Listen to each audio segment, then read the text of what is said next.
Місцеві новини на Радіо Респект.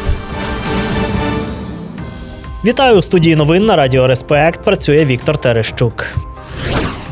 У селищі Базалія Хмельницького району через отруєння чадним газом загинув 59-річний чоловік. Ще двох місцевих жителів госпіталізували. Зараз вони під наглядом медиків. Рятувальників вкотре закликають бути обережними з газовим обладнанням та обов'язково провітрювати приміщення. При перших ознаках нездужання, головному болю чи нудоті негайно виходьте на свіже повітря та телефонуйте за номерами 101 та 103.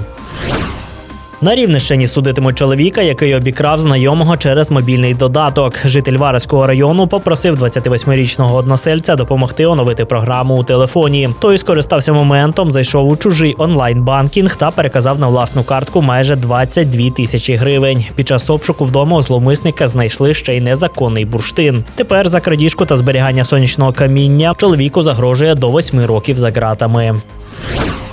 У Хмельницьку судитимуть 64-річну жінку, яка обіцяла за хабар оформити групу інвалідності. За $7 000 США вона взялася вплинути на рішення лікарської комісії, щоб призначити інвалідність неповнолітньому сину замовниці. Це дало б змогу чоловікові отримати відстрочку від мобілізації. Слідство за фактом зловживання впливом уже завершили. Матеріали справи передали до суду. Жінці загрожує кримінальна відповідальність.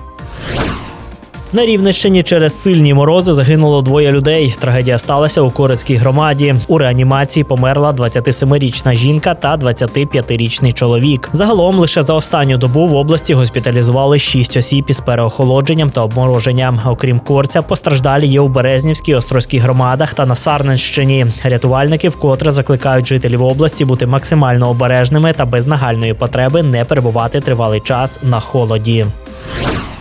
На Хмельницькій атомній електростанції готують нове поповнення. Навчально-тренувальний центр підприємства організував курс адаптації для 35 нових працівників. Новачки вивчали основи атомної енергетики та принципи безпечної роботи на об'єкті. Також перед персоналом виступив гендиректор станції Андрій Козюра. Він окреслив стратегічні плани ХАЕС та відповів на запитання у форматі відкритого діалогу. Такі навчання на станції проводяться регулярно для якісної підготовки фахівців з перших днів роботи. На Хмельниччині зафіксували землетрус. Підземні поштовхи сталися сьогодні близько 4:45 ранку на території Новоушицької громади. За даними Центру соціального контролю, магнітуда становила лише 1,5 бала, а осередок залягав на глибині 1 кілометра. Фахівці заспокоюють, за класифікацією такий землетрус вважається невідчутним і не становить загрози для життя людей чи будівель. Баскетбольний клуб «Рівне» завершив виступи у київському турі Суперліги з перемінним успіхом. У першому поєдинку наші земляки впевнено здолали баскетбольний клуб «Запоріжжя» з рахунком 90-68. Героєм зустрічі став Віталій Биков, який приніс команді 32 очки. Проте наступного дня розвинути успіх у матчі проти лідера чемпіонату не вдалося. Дніпровський «Дніпро» взяв реванш за поразку у першому колі та розгромив рівнян з рахунком 101-73. Попри зусилля Сейвона Тейлора, який став найрезультативнішим у рівненській команді, наздогнати суперника не вдалося. Наразі баскетбольний клуб «Рівне» посідає 7-му сходинку у таблиці. Виправляти ситуацію підопічні Дениса Спірідонова будуть уже вдома 31 січня та 1 лютого у матчах проти Нікобаскета та Кривбасу.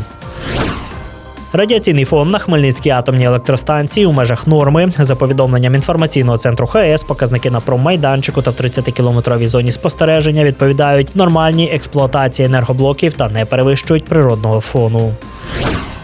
Це всі новини на цю мить. У студії Радіо Респект працював Віктор Терещук. Не перемикайте, залишайтеся разом з нами. Далі ще буде багато цікавого.